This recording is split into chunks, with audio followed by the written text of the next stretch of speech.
जैसा राजा वैसी प्रजा, ये कहावत है, लेकिन यहां राजा प्रजा वाली बात नहीं। यहां जैसा राजा वैसे सिपाही।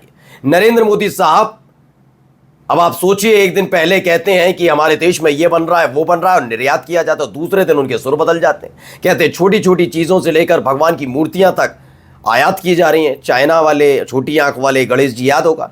अब ऐसे ही है डॉक्टर निशिकांत दुबे, भैया हैं तो बीजेपी के ही ना। जब मोदी जी ऐसे हैं तो वो कैसे?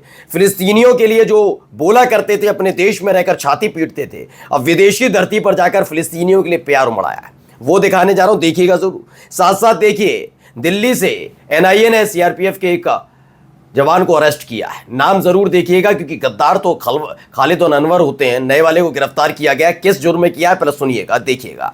इसके साथ साथ तुर्की का बहिष्कार करने वालों, जरा चीन को लेकर भी देखिए, चीन क्या कर रहा है, उस पर भी गौर करना जरूरी है। और क्या क्या उसको लेकर नई चीजें निकल कर आई है, वो भी आपको दिखाऊंगा। और आज आपको दिखाऊंगा, जब बड़े बूढ़े बुजुर्ग मुसलमान इन सस्ते अंधभक्तों को मुंह तोड़ जवाब दे रहे हैं, तो छोटे छोटे बच्चों को निशाना बनाया जा रहा है, जिसके जरिए अपने अपने चैनल और अपने अपने मकसद को पूरा किया जा सके। एक एक खबर दिखाऊंगा। नमस्कार, मैं हूं प्रज्वल गौतम और आप देख रहे हैं the live TV. The live TV, सच सबसे आगे। शुरुआत निशिकांत दुबे साहब के एक बयान के साथ। रणविजय सिंह लिखते हैं, फिलिस्तीनी के साथ गलत हो रहा है, बहुत गलत। मोदी सरकार ने फिलिस्तीन की मदद के लिए $39 मिलियन रखा हुआ है। ओह, हम फिलिस्तीन के लोगों को खाना भेज रहे हैं, कोरोना के वक्त इंजेक्शन भेजे थे। इजराइल एक ऐसा राष्ट्र है जो किसी की बात नहीं मान रहा।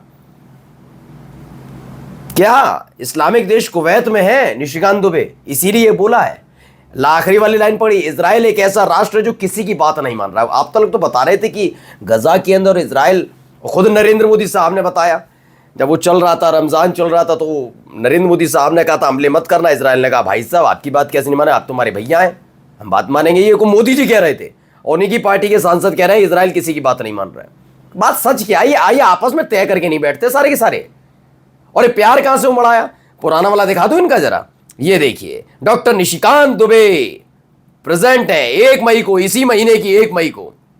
प्रियंका गांधी, कहीं हमास का जिक्र नहीं है, फिलिस्तीन लिखा हुआ उस बैग को लेकर पहुंची थी, तो इस आदमी को फिलिस्तीन नाम में हमास दिख रहा था। कांग्रेस महासचिव प्रियंका गांधी जी के फिलिस्तीन बैग लहराने के कारण वहां के आतंकवादी संगठन हमास ने पाकिस्तान जाकर इस फरवरी में लश्कर ए तौयबा, जैश ए मोहम्मद के साथ कश्मीर दिवस मनाया था। पहलगाम में हिंदुओं की हत्या में भी हमास का नाम आ रहा है। ये इन्हीं को जानकारी थी, ये सिर्फ इनको जानकारी है। अभी भी फिर बता रहा हूं, ऐसे बड़बोले आदमी को चुप रखना चाहिए। जांच एजेंसी का मसला था, हमास का नाम आ रहा है, कोई जानकारी नहीं है। यह आदमी कितना गंदगी फैलाने के लिए जाना चाहता, सोचिए। पहलगाम में हिंदुओं की हत्या में भी हमास का नाम आ रहा है। वोट बैंक के कांग्रेस आतंकवादी संगठन के मन को बढ़ाकर हिंदुओं की हत्या कब तक कराएगी? अब सोचिए, फिलिस्तीन नाम पढ़कर ये हमास तक पहुंच गया था। ये स्थिति थी। ये व्यक्ति, मैं बिल्कुल ऐसे ही बोल रहा हूं निशिकांत दुबे के लिए, क्योंकि आप पहले कुछ करते हैं फिर कुछ करते हैं। कुवैत जाते हैं तो वहां कुछ और रूप होता है। इजराइल के लिए आप कहते हैं वो बात नहीं मान रहा, मोदी जी कहते हैं कि हमारी बात मानी। आप तय कर लीजिए आपस में, क्योंकि आप अलग अलग तरीके से रंग बदलने वाले लोग हैं। आप पर भरोसा कैसे करेगी जनता? अब आइए, एनआईए की प्रेस रिलीज आई है, जिसमें बताया एनआईए की arrest CRPF personal from Delhi for espionage activities since 2023। 2023 से कुछ संदिग्ध गतिविधियों की वजह से गिरफ्तार किया। एनडीटीवी की खबर, एनआईए ने दिल्ली में जासूसी के आरोप में सीआरपीएफ के जवान को पकड़ा है। नाम क्या है? मोती राम जाट पर आरोप लगाया गया कि राष्ट्रीय सुरक्षा से जुड़ी संवेदनशील जानकारी पाकिस्तान के खुफिया अधिकारियों के साथ साझा कर रहा था।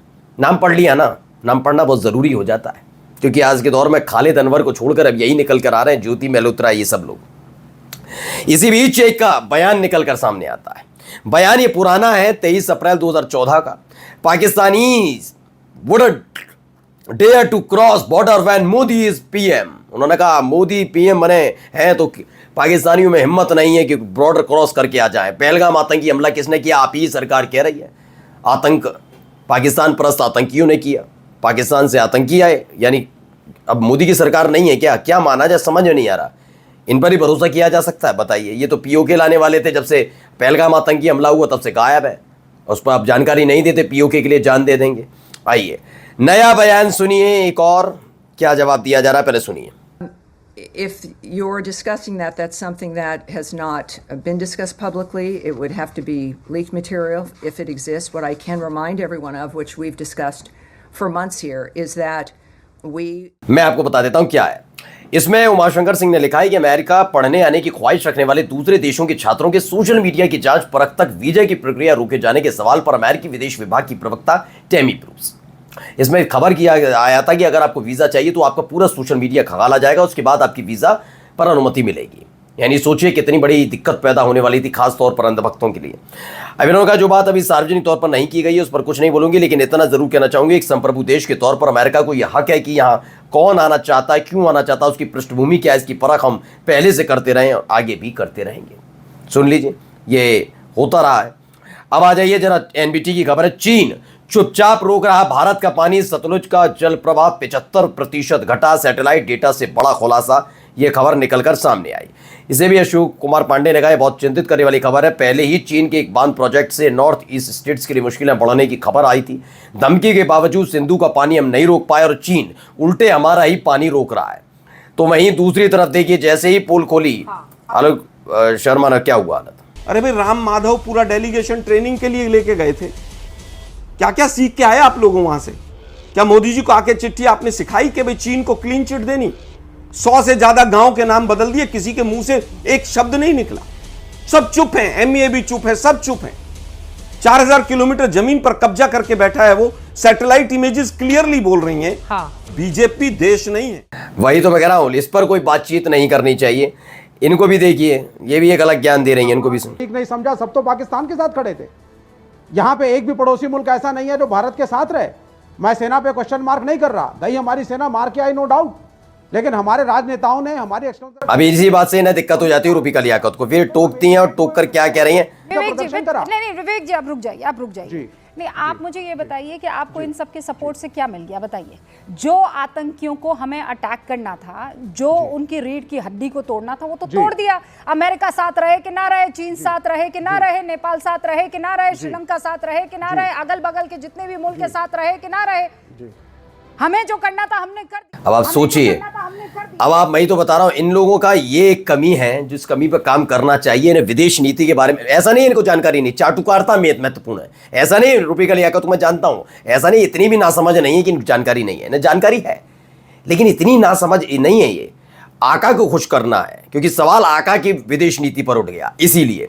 अदरवाइज आप सोच रहे हैं, आप अपने देश के एक बड़े पत्रकार है, वो क्या कह रहे हैं कि दुनिया में हमारे आसपास पड़ोस के देश क्या फर्क पड़ता है, हमें क्या फर्क पड़ता है, क्या बोल रही हो?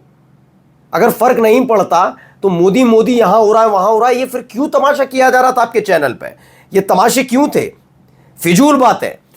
अब एक खबर आई भारत समाचार की, अलीगढ़ से 4 मुस्लिम युवकों के साथ मारपीट का मामला। मारपीट के बाद पुलिस प्रशासन जांच में गाय का मीट नहीं पाया गया। एटीएम सिटी ने कहा, एटीएम सिटी कह रहा है गाय का मीट था ही नहीं। व्यापारियों से मीट के नमूने मथुरा जांच के लिए भेजे गए। डेडिकेटेड वाहन इंसुलेटेड भी रहेंगे, वाहन का नंबर पुलिस विभाग के पास रहेगा, गाड़ी के नंबर से जांच करने में आसानी रहेगी। लाइसेंस धारकों को फैक्ट्री द्वारा मीट दिया जाता था, अब इन पर और निगरानी की जाएगी। सोचिए, मारपीट के बाद ये स्थिति निकलकर सामने आ रही है। गुंडे लफंगों के खिलाफ कार्रवाई पहले, और ये आगे नहीं होंगे, इस बात की हो सकती है बात। जरा इनको भी सुनिए क्या कह रही है। जगह ले जाके मारा और ऐसा मारा कि हाथ पांव बांध के मारा है। परिवार के आरोप के हिसाब से ये भी कहा जाएगा कि धर्म बुझ के, नाम बुझ के मारा गया, ऐसा कुछ था। नाम बुझ के मारा गया, हम इनसे ही जानते हैं। इनके ये भी आरोप है कि लड़के को मारा तो नाम बुझ के मारा। नाम बुझ के मारने की वजह, अब आप सुनिए, यहाँ पर ये भी आरोप लगाए। ये द मुस्लिम की खबर है, गुजरात के अहमदाबाद में, तू मुसलमान है तुझे और मारेंगे। मुस्लिम व्यक्ति मीर अब्बास ऑटो रिक्शा चालक को उसकी धार्मिक पहचान के आधार पर उसका नाम पूछकर बेरहमी से पीटा गया, जिसके बाद वह गंभीर हालत में अस्पताल में भर्ती है। ये तमाशे लगातार जारी है। अब इनसे काम नहीं बन पा रहा तो बच्चों को देखो कैसे करो। मुस्लिम धर्म खतरे में है क्या आपको लगता है? को खतरे में, किस लिए खतरे में, बता दो, कौन बताएगा यहाँ पे, बताओ। अच्छा, पाकिस्तान के बारे में सुना है बाबू? पाकिस्तान सुना है, वो गलती तो उन्हीं की है, क्योंकि उन्होंने हमारे भारत वो हिंदुस्तानियों को मारा है, तो मैं मानता हूँ गलती उनकी मानी जाएगी, क्योंकि उन्होंने पहले स्टार्ट किया। ये तो मैं कहना चाहूँगा कि गलती उनकी है, पाकिस्तान वालों की। अब आप बच्चे हैं, आप देश के आने वाले भविष्य हैं, तो क्या करना चाहिए पाकिस्तान? ये तो मैं नहीं बता सकता। बस पाकिस्तान को लेकर, जैसे पाकिस्तान ने हमें कोई छेड़ता है, कोई हमारा पड़ोसी देश आके हमें छेड़ता है, तो उसके खिलाफ क्या करना चाहिए? हम तो चुपचाप बैठे हुए, तो क्या करना चाहिए? उसको जवाब देना चाहिए, क्या करना चाहिए? ये सब नहीं बता सकता। अब सोचिए, इनके पास इसके पास कुछ नहीं है। सोचिए, वैसे नहीं निकाल पा रहे तो मुस्लिम बच्चों के जरिए ही सही है। आइए हमसे पूछ लीजिए, हम जवाब दे देते हैं क्या करना चाहिए क्या नहीं करना चाहिए, और तुम जैसों का कैरियर इलाज करना चाहिए वो हम बता देंगे। आओ ना, सवाल ही तो करना है, सवाल करिए ना। ये वही सवाल हैं जिन सवालों से नरेंद्र मोदी साहब और उनकी पूरी कैबिनेट भाग रही है। उनसे भी सवाल कर लिए जाए तो अच्छा रहेगा, लेकिन नहीं, उनसे सवाल नहीं पूछा जा सकता, क्योंकि अगर उनसे सवाल पूछा जाएगा तो सवाल पूछने वाले तो देशद्रोही राष्ट्रद्रोही हो जाते हैं ना। नमस्कार।